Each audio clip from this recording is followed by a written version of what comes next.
Next question. Let's see the question. The cross-sectional area of horizontal tube increases along its length linearly as we move in the direction of flow. The variation of pressure as we move along its length in the direction of flow is best depicted by which of the following graphs. तो यहाँ पे दो mainly concept हम लोग इस्तेमाल कर रहे हैं. First is continuity equation.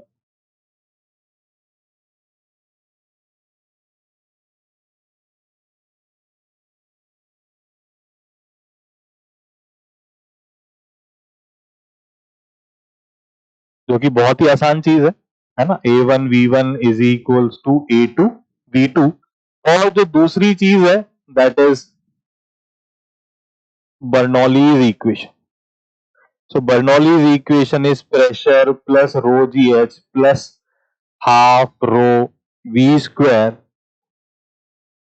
is equals to constant. तो ये दो कॉन्सेप्ट हम लोग इस्तेमाल करने वाले हैं. तो देखें, सबसे पहली बात तो ये है कि इस ट्यूब का हॉरिजॉन्टल ट्यूब है ये, और इसका एरिया इंक्रीज करता है विद लेंथ लीनियरली. तो थोड़ा सा अगर मैं इसको डिपिक्ट करूं, ग्राफ बनाना चाहूं, तो मान लेते हैं कि कुछ इस तरीके से इसका एरिया जो है चेंज होता जा रहा है. सपोज करते हैं कि शुरुआत का जो एरिया था A0 है,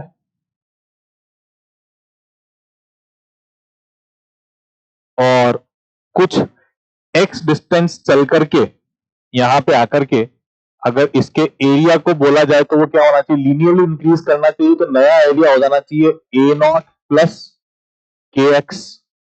x इज दिस डिस्टेंस. ठीक.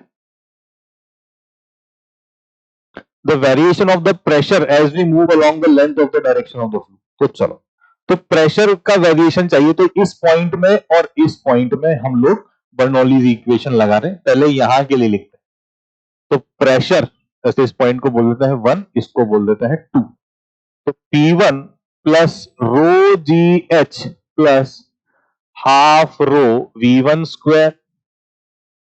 P2 प्लस रो जी एच प्लस हाफ रो V2 स्क्वायर. एक तो ये बात क्लियर रखें कि भाई क्योंकि हॉरिजॉन्टल ट्यूब है तो 1 पॉइंट और सेकंड पॉइंट दोनों की हाइट सेम होनी चाहिए. तो इस पॉइंट को लिखने का या इस टर्म को लिखने का कोई सेंस नहीं बनता है. अपने को चाहिए increase in the variation of pressure. P2 का एक्सप्रेशन चाहिए बेसिकली. तो P2 इज,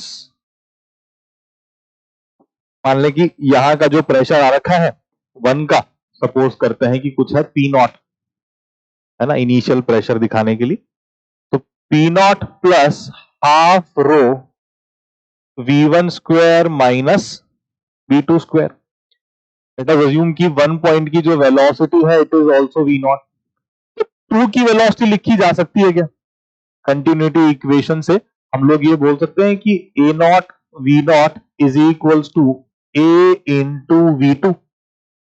तो जो V2 होने वाला है it will be A0 V0. A की वैल्यू रख दें A0 प्लस KX. राइट. चलो, तो ये कितना आ जाना चाहिए, P0 प्लस हाफ रो V0 square minus A0 V0 upon A0 plus KX का whole square.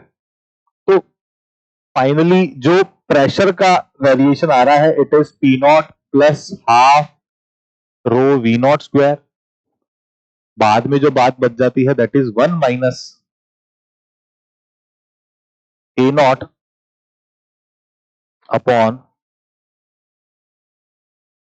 A0 plus KX का होल स्क्वायर.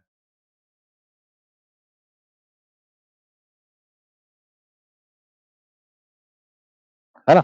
अब इसका ग्राफ बना देना है.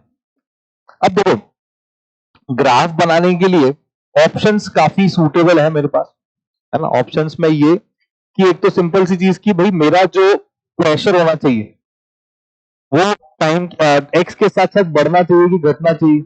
एक तो ये बात, लीनियरली तो नहीं बढ़ता है वो तो दिख रहा है, एक्स स्क्वायर के प्रोपोर्शनलिटी आ रही. घट भी नहीं रहा है ये भी दिख रहा है, तो इसलिए ये ऑप्शन भी नहीं हो सकता है. अब ये ए और डी दोनों में से अपने को चेक करना है अच्छा, ए ऑप्शन को अगर तुम देख रहे हो तो जैसे जैसे आगे बढ़ते जा रहे हैं, एक्स बहुत बढ़ता जा रहा है तो ग्राफ एसिम्प्टोटिक होता जा रहा है किसी पर्टिकुलर वैल्यू के, पर ये तो बढ़ता ही जा रहा है इनफाइनाइट पे। इस वाले ग्राफ के लिए बोला जा सकता है कि एक्स अगर इनफाइनाइट होगा तो प्रेशर भी इनफाइनाइट होगा। यहां पे ये बोल सकते हैं कि अगर एक्स इनफाइनाइट होगा तो प्रेशर कुछ होगा, कोई पर्टिकुलर कांस्टेंट वैल्यू ले लेता होगा। करते हैं इसमें लिमिट रखने का ट्राई करते हैं अपन। तो अगर x जो है इनफाइनाइट को अप्रोच करे तो A naught upon A naught plus K X जो होगा वो जीरो हो जाएगा क्या, है ना। One upon infinite is what, zero. तो फिर उस स्थिति में जो मेरे पास प्रेशर आया, कितना आ गया, P not plus half rho V not square 1 minus 0। क्या ये कोई कांस्टेंट वैल्यू आ गई, है ना। तो अगर ये कांस्टेंट वैल्यू है यानी कि फाइनली जाकर के ग्राफ एसिम्प्टोटिक हो जाना चाहिए, तो यानी कि मेरे पास जो आंसर होना चाहिए इट शुड बी